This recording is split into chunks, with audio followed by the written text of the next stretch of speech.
kind of smile at me while I do this, please? Just a little bit. Thank you. Thank you very much.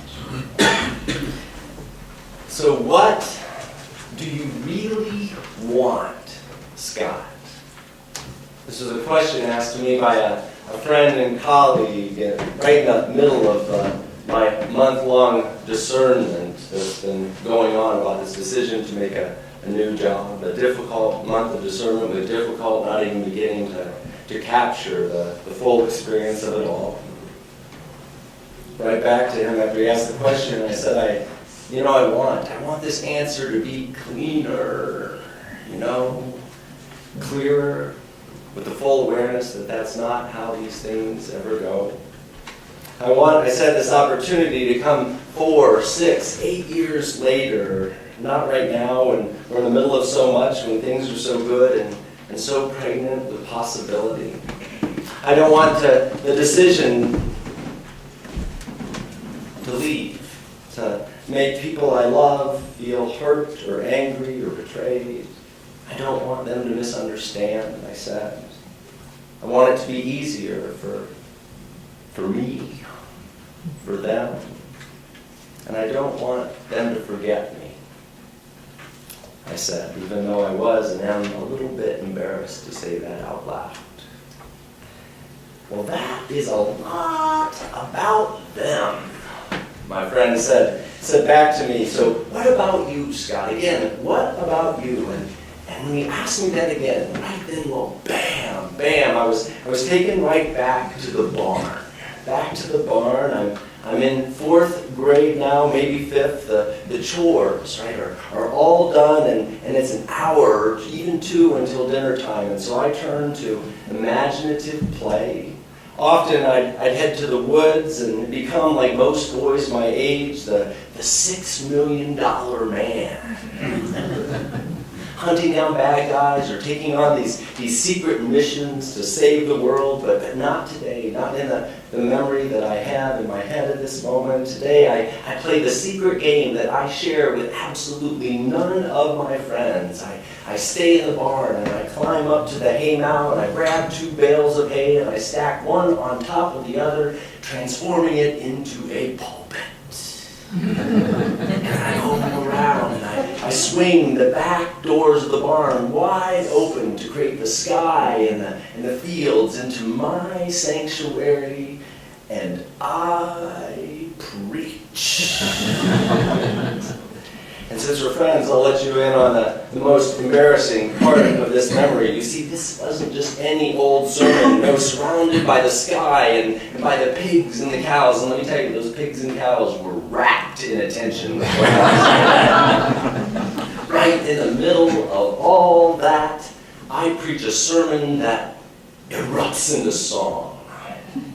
That's what you get, right, when you're raised as a kid whose parents have a record album completely full with 1960s musicals. Right, Camelot, Fiddler on the Roof, Sound of Music. Tell me it wasn't just billing me. You imaginatively broke in the music.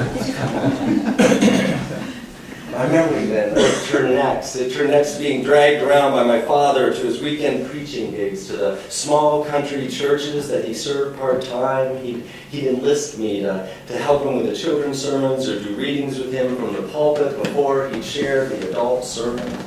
I remember he and I often reading back and forth the father and son parts to Cats in the Cradle, with me saying, "When are you coming home, Dad?" And my father saying in this heavy, sad voice, "I don't know when, but we'll be together then, son. You know we'll have a good time then." All very dramatic stuff.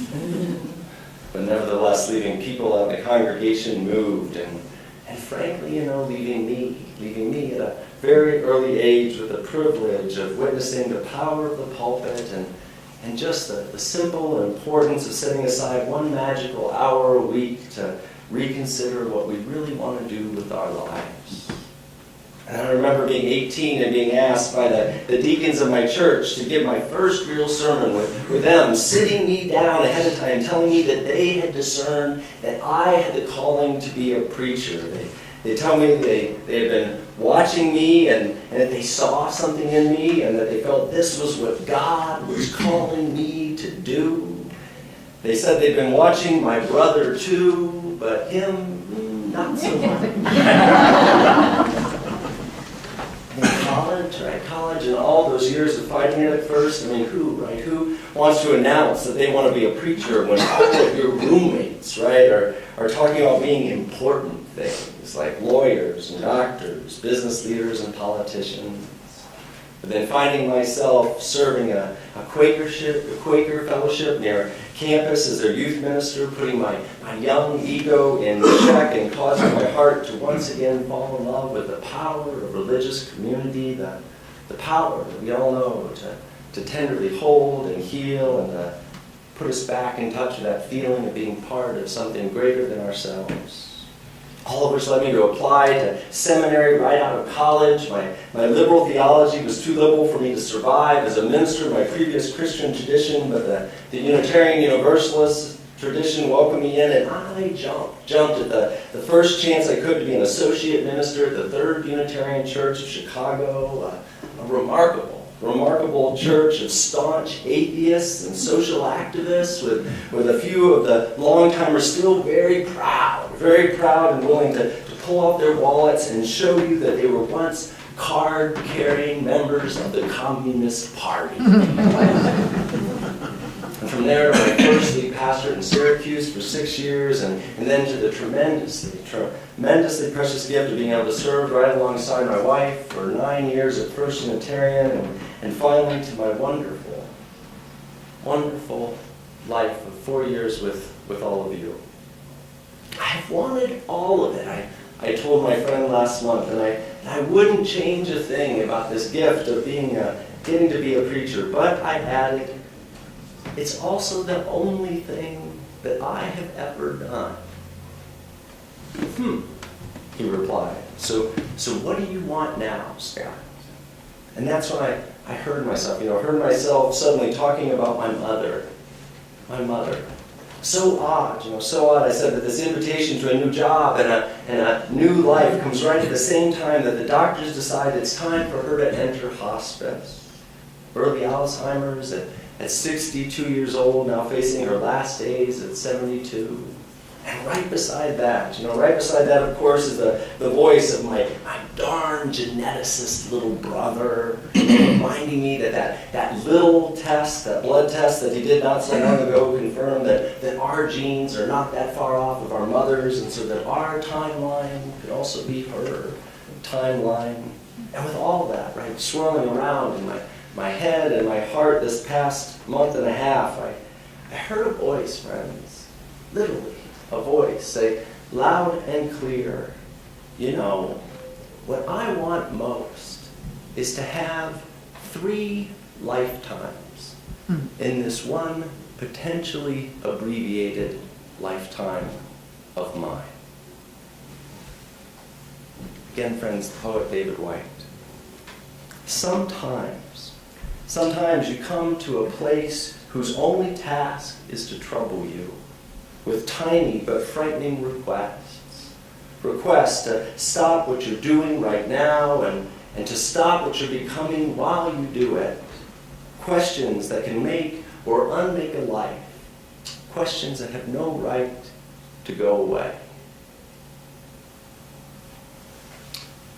So why do I share all this with you this morning, friends? Why do I give you this laundry list of my life? Why is this the way I want my goodbye sermon to all of you go? Well, friends, I tell you all of this because over the past 4 years, you all have been vulnerable with me, and I, especially today, want and actually need to be vulnerable with you too. It's just what friends do, right? Especially when they're saying goodbye. I tell you all this morning, today, friends, because it's frankly important to me, so important to me for you to understand why even though I am not done with you yet, And I don't think that you are done with me, nor we done with each other. It is nevertheless time for me to be done. Let me be clear. Please hear this. I don't want to leave you. But at the end of my days, as I've been wrestling with this, I do want to look back and feel like I have had the great gift and adventure of having 3 lifetimes in this one precious lifetime of mine. And please don't get me wrong this morning. It's been a gift to have been a pastor and preacher, but simply put, now something, as I wrestle with this, something inside of me just wants to know what a different Scott Tayler feels like. And so although it might make me sound like a junior high schoolboy breaking up with his girlfriend, another way of putting all this is to say that my choice to leave is not really about you. It's about me.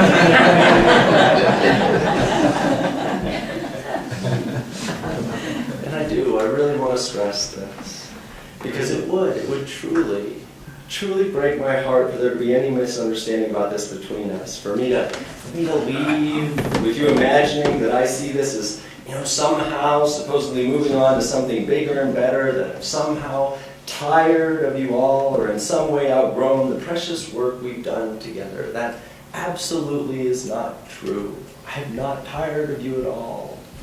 Or at least most of you.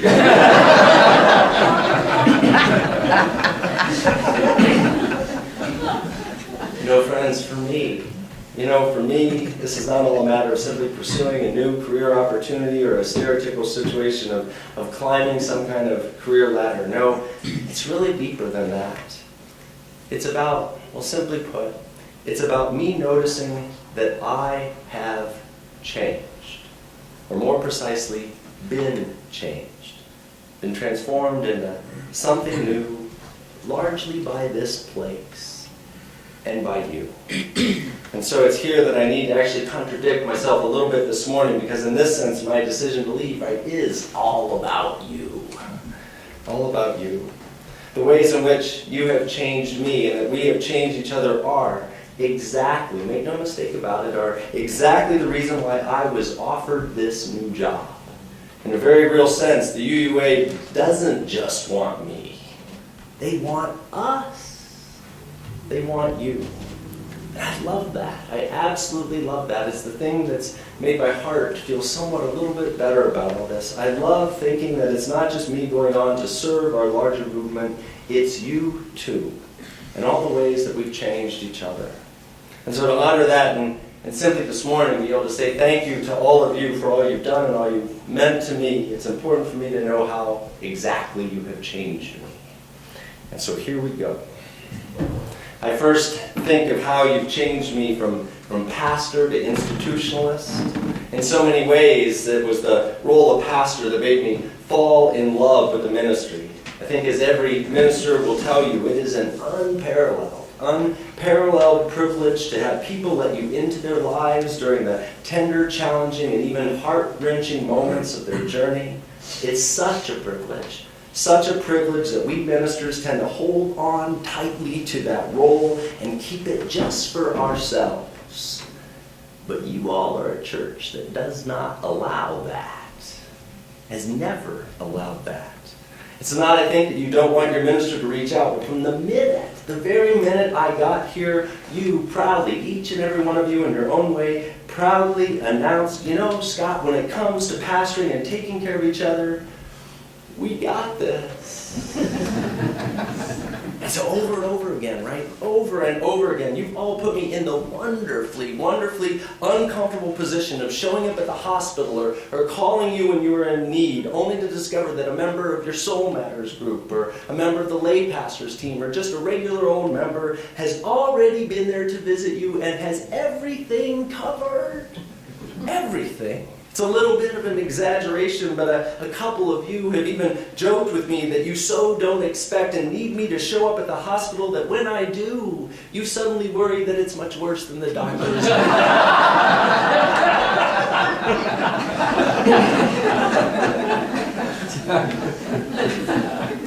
And so with all that, right? With all that, you've taught me something very important. You've taught me that a minister's role can't just be one of providing care, but must also be one of caring for a system. Caring for a system that helps people care for one another. This is what I mean when I say that you've turned me into an institutionalist. And in doing so, you've also taught me that tending to a system can be just as powerful an expression of love as directly providing care. And this leads me to the second way that you've all changed me. You've changed me over these past 4 years from being a spiritual advisor to becoming a midwife of spiritual small groups. When I came here 4 years ago, I was just beginning to notice the deep hunger out in our society and also I think in every one of us for not just classes that stimulate our minds with new ideas, but also for smaller circles of trusted friends that hold us accountable to changing our lives. The shift from church as a place of intellectual stimulation to church as a place of character formation and mutual life support is definitely, without question, a gift I will be taking with me as I go.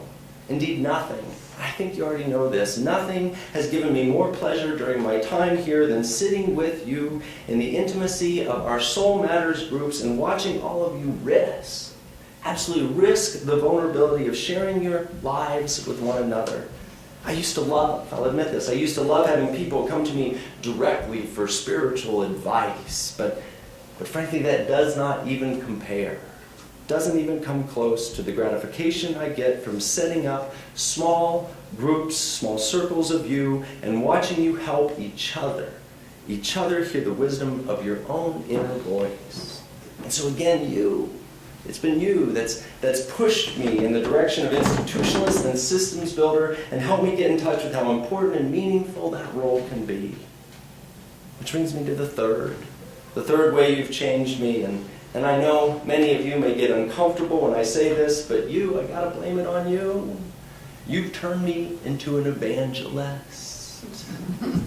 Oh my God, the energy just went down. Not the type of evangelist that wants to force the perverted version of spirituality on everybody else, but the type of evangelist that is so grateful for what they've received, they can't help but want to share it with others. What you've taught me about being a caring community, what you've taught me about being a community of small groups, what you've taught me about new models of doing church through your bold partnership with First Unitarian has left me wanting to share all of that beyond our walls. And so again, I really don't want to leave you. I also don't want the specialness of what you are to remain just among us. You see, in so many ways, you have turned me into a builder, and so now I find myself wanting to help others build what we have built together. That's why I'm taking this job, but it's also why I was offered this job. Simply put, others want what we got. Others want what we got. And I know, right, that it's not just me that wants to share it. It's you too. And with that I come to the final way you've changed me. The way you've changed me probably most of all. You've changed me most profoundly by your willingness to change. More specifically, by your willingness to change for the sake of others. This has never been and never will be one of those churches that sees itself as some kind of exclusive club designed for its own comfort, a haven for those who think alike, dress alike, vote alike, or talk alike. With great pride and awe, I have watched you continually discomfort yourself in order to make this place more comfortable for others. Over and over again, you've opened yourself, maybe wider than you sometimes wanted to, so that the gifts of this place can be acceptable and accessible to a wider and wider circle of people. I have watched you, friends. I have watched you welcome in the language of spirituality, prayer, and God, even when it gave every rational bone in your body the heebie-jeebies. I have watched you, right? I have watched you have uncomfortable discussions about the location we should call home, and yet never let your discomfort with each other's perspectives lead you to taking your ball and going home. And I've watched you uncomfortably support this bold experiment of partnering with another congregation, sometimes even speaking out against it, but in the end, doing the even more uncomfortable thing of increasing your pledge to support it so that it has the best chance of succeeding. In short, when it comes, right, to trying to share yourself with the world, or when it comes to trying to hear the different perspectives and needs of those sitting beside you, you have been more than willing to drive yourself crazy with discomfort. And I think, I know that this is what I will miss most. The way this place is committed to discomfort. A colleague reminded me recently of a Bible passage that teases this out. It's from the letter to the Hebrew Christians written by the Apostle Paul. Paul was writing them when they too were going through a time of change and challenge. And in the midst of all this was his singular advice. He said to them, I implore you to continue to provoke one another to love and good deeds. Now, what's important here to know is that this word, which is usually translated provoke, actually means in the literal Greek to give each other fits. To give each other fits, to cause one another to convulse so much that after that one is never the same, to quite literally shake each other into new being. It's amazing, right? It's amazing when you think about it. I mean, here, Paul is, during this tender, confusing, and stressful time, encouraging this community who he loves, not to comfort each other, not to be patient with each other, not even to try to remain calm or kind, but instead to continue giving each other fits. It's counterintuitive, I think, and it can even seem a little insensitive, but to me there is a genius in it. Because ultimately, he's reminding them not to forget who they are. Reminding them that, change, challenge, and growth is not only what churches do, but what churches do because that is where the sacredness of life lies. It's so darn Unitarian, I can't get over it. Right? It's a proclamation that we human beings are not here to figure life out as much as that we are here to open ourselves to it and continually be surprised by it. It's a reminder that we are not here to make ourselves perfect, but to allow ourselves to be made new over and over again. Not here, right, to divide ourselves into the group that's got it right and the group that's got it wrong, but to continually bump and slam into each other until all of us become more. Friends, when I say that something deep inside of me wants to know what a different Scott Tayler is like, I don't think that I'm just sharing something deeply personal. I think I'm also sharing something deeply human. I believe all of us, right? All of us hunger to be provoked, to grow, to experience this great playground of existence more fully, to love more widely, to live more boldly, to be shocked and surprised by what's possible when we trust life enough to leap, or trust each other enough to leap together. It's not just me, right? Please tell me it's not just me. Yes. All of us, and I mean this, believe this so deeply, friends, all of us, I think, want to know what a different Scott is like. A different Bill, a different Jeff, a different Judy, a different Ellie, maybe even a different UUCC. There is a different and evolving self that calls to each and every one of us. It's this sacred thing right inside that makes us feel most alive and most ourselves. And yet for a bunch of reasons, we know what they are: fear, distrust, woundedness, betrayal, or just plain forgetfulness. That call of the evolving self gets buried. And sometimes, like me, what unburies it is this awareness that our days are numbered. And of course, all of our days are numbered. But even with that awareness, most of us need just a little bit of prodding. A little bit of prodding in order to hear that call fully and follow it where it wants us to go. Which finally brings me to the end of my sermon today. And also to this topic of love. I remember my mama telling me, as I'm sure your moms, most of your moms and dad told you, that she wanted me never to grow up. But then she added quickly that she loved me too much not to see me grow. Friends, when all of you over the years have poked, prodded, challenged, fought with me, and argued with me, and sent me into wonderful fits, this is what I believe you were telling me too, that you loved me too much not to see me grow. And ultimately, this is why I said yes to this new adventure and this new Scott.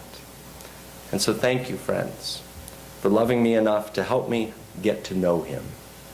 And please know that I love you too, and this place, more than I can say. May the giving of fits continue. Amen.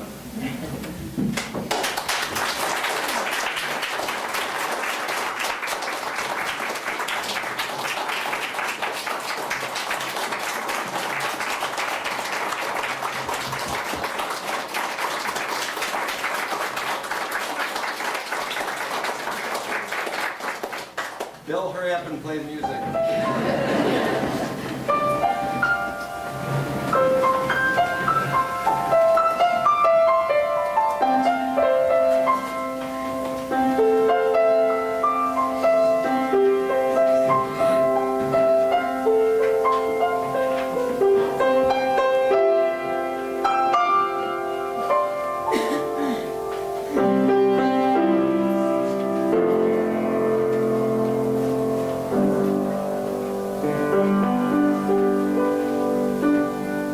I've heard it said that people come into our lives for a reason, bringing something we must learn, and we are led to those who help us most to grow, if we let them, and we help them in return.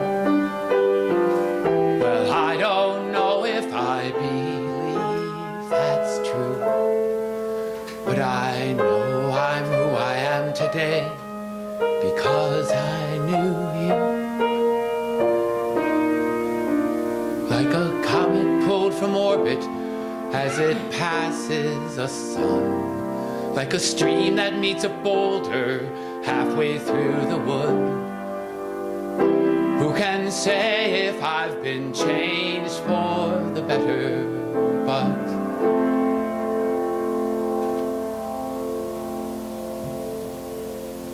because I knew you.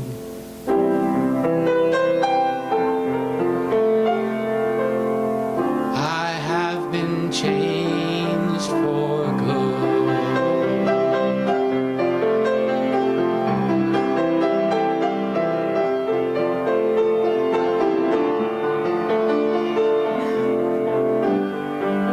Well, it may be that we will never meet again in this lifetime, so let me say before we part, so much of me is made and learn from you. You'll be with me like a handprint on my heart, and now whatever way the stories end, I know you have rewritten mine by being my friend.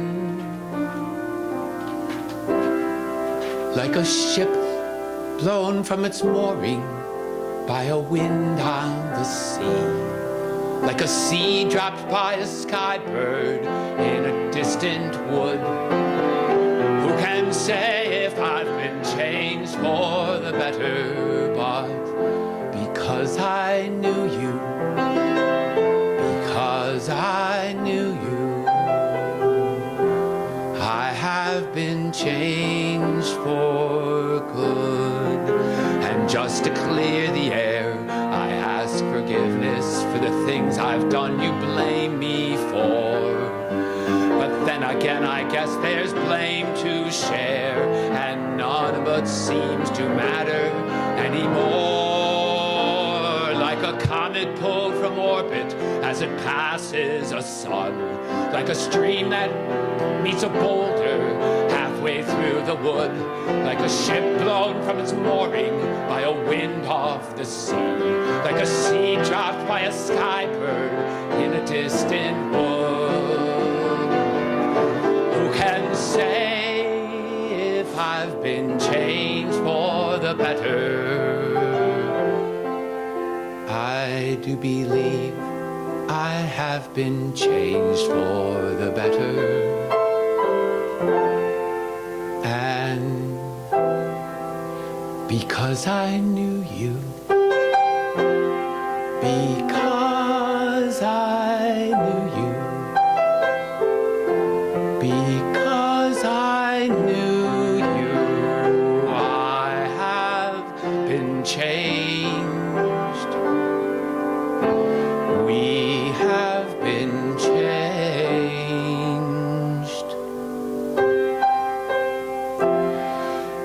for good.